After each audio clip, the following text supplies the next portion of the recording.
I went and bought a dairy farm up north, up near Numurkah, out of Shepparton. And we had that for about 7 or 8 years. I had a gutful. I sold the one up north and shifted to Yarrawonga. And we were only there for 6 weeks and my wife died. She went to the doctors, they said, "You've got the flu, go home, and if you're no better in 48 hours, come back and see me," and she died 24 hours later. And that day was my first day at work. And I'd virtually left her not feeling really well in the morning. Come home that night to find her sort of in bed, not feeling terribly well at 5:30, I suppose, something like that. And she was dead at 8 o'clock. But there's worse to come. My wife now, Patricia, I've known her since she was 13 and I was 15. And she'd come into where I worked one day and she was taking the kids and going to Queensland, so she'd come in just as a courtesy call to say that that's where she'd gone and probably wouldn't see me again, but if I was ever coming to Queensland, look her up. So I tracked her down where she was through friends and her mother finally, and rung her up and said, I'm coming up to Queensland for a bit of a holiday. Do you mind if I drop in and see you on the way through? Everything just blossomed from there. We got married that year, later that year. We lived up on the Sunshine Coast for a few years, and then we came back down here and we built this place. We're only in the house 2 days and my wife had to go back up to Toowoomba for a family wedding. The day after the wedding, I got a phone call to say that my wife had been involved in a horrific car accident. She was still alive, but only just. I was distraught. Here she was laying there with tubes and stuff hanging out of her everywhere. I was too scared to go out of the room, thinking that as soon as I turn my back on her, she's going to die.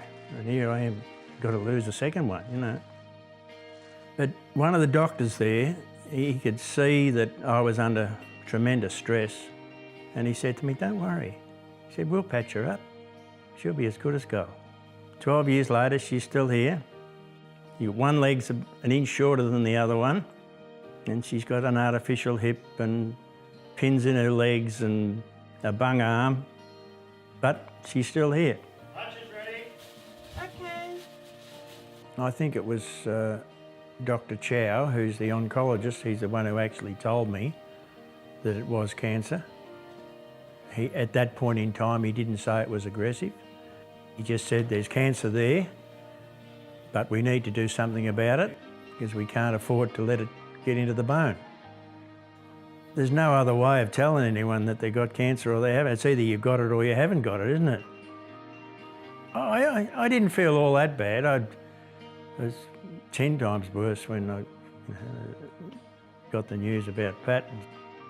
I think I was sort of forewarned a bit by my association with the brother-in-law, you know, seeing what he'd been through. You know, it didn't worry me having to go every day down to the hospital for bloody 7.5 weeks and get me radiotherapy and things like that because, you know, what's the alternative? There isn't.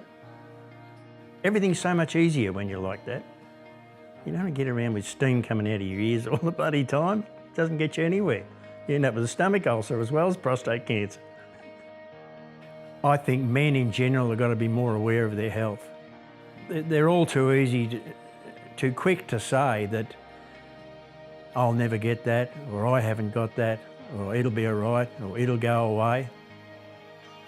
At an early age, and I don't really know what that age is, whether it's 40, 45 or 50, I think depending on whether there's any history of cancer in the family.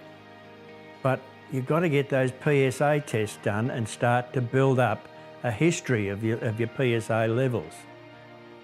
And then you can see the pattern. But go and get it done. Don't wait till you're 65 or 70, then find it, you've got a problem. Looking at what happened to my brother-in-law, with the burning of his bowel, I certainly wouldn't want to go through it myself, and I wouldn't want anyone else to go through it. And from my limited experience, I'd say that the SpaceOAR is the way to alleviate that and to not end up with these bowel burning problems. And I couldn't impress it more strongly.